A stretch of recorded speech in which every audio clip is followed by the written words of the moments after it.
So in this video, we're going to talk a little bit about trucks, because not only do I have the small fleet thing going on over here, but our Ram 3500 is back from the dealer from being repaired. We'll get into details on that in a minute when we take it for a drive, because we just sold this wagon and we're going to be delivering that to the buyer, so we got to get it on the trailer. I'm going to use the F250 for that for a couple of reasons. Reason number one is, well, it's still hooked up from hauling that Ram to the dealership. And reason number two is this right here.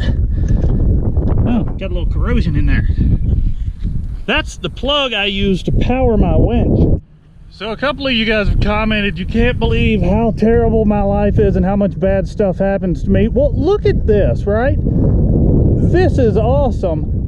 Without meaning to at all, without knowing this wagon was going anywhere anytime soon, I backed up almost perfectly in line with this thing. And not only am I backed up almost perfectly in line, yeah, the wagon has a really easy connection point right there that we can grab to pull it on with the winch.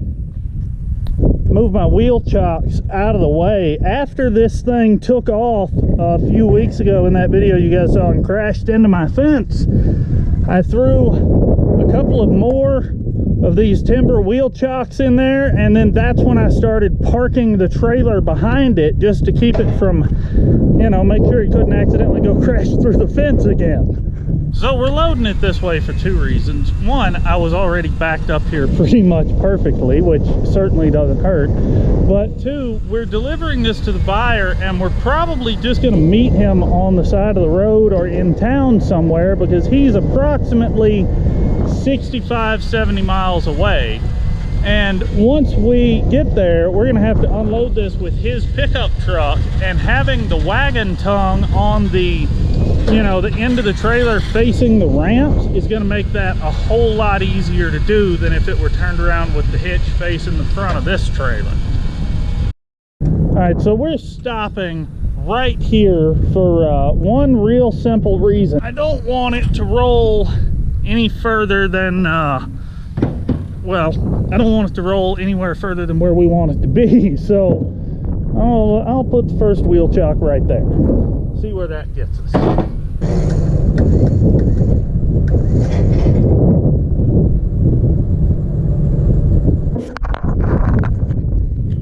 No, I haven't fixed this trailer floor yet, because there are so many other things I want to do at the same time. I want to fix the floor, I want to build a spare tire mount, I want to incorporate this area up here into another toolbox, and we need to add some lights to this thing, because this... Now let's talk about the 2018 Ram 3500. Mine in particular has approximately 17,000 miles on it and just came back from the shop last week for a no-start issue. If you guys want to see the copy of the technician notes on that, what the dealer did, I posted that over on Instagram. There's a link down in the description to go follow me over there. It's totally free, and I throw up a few pictures a week of, you know, little things going on as they're happening. But this truck, I think it's really easy for a lot of people to be really unfair about this truck on both sides of it. This is just one truck, and it's kind of silly to take one truck or one couch, if we want to go back to our previous example, and use that as a representative of an entire brand. Yes, in 17,000 miles, my Ram has been to the shop 4 times. 2 of those times it had to be towed in for no start problems. That's unfortunate, but that happens. And, you know, I work on equipment every day. I've worked for dealerships in the past, and I can tell you that no matter what brand it is, unfortunately, new or old, every brand of everything is eventually going to have a problem. And, you know, I just got one of the ones that had a couple of problems. It certainly doesn't mean Ram doesn't build good trucks. On the flip side, it doesn't mean that the one you've owned for 500,000 miles that you bought new and babied and has never needed anything but oil changes, well, it doesn't mean all of them are going to be that solid either. Unfortunately, most of them are going to land somewhere in the middle.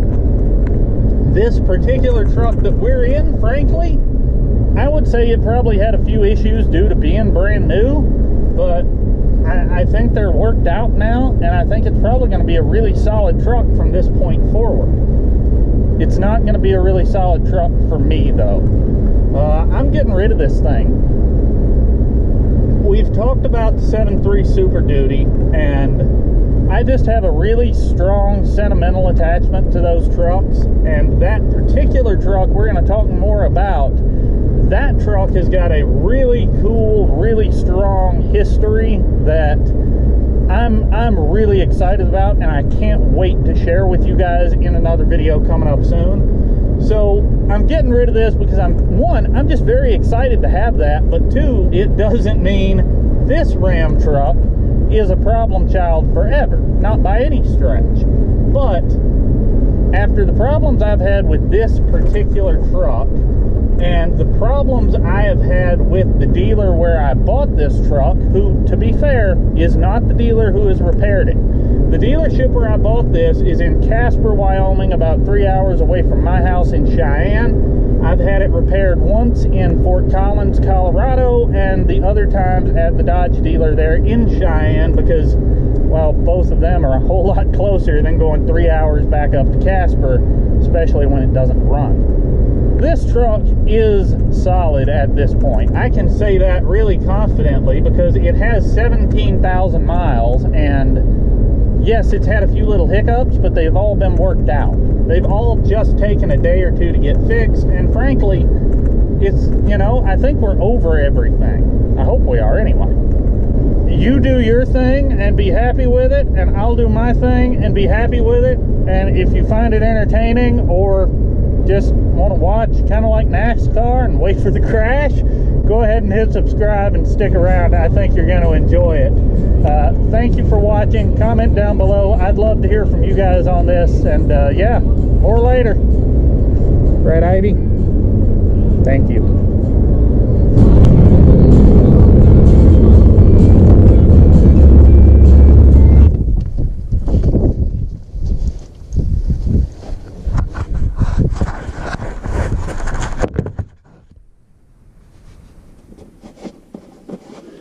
You just not feeling that jump? Oh, sorry, little bit. Libby! Libby! Get off the truck! Libby! Come! Hi, baby. You don't need to get in, or whatever.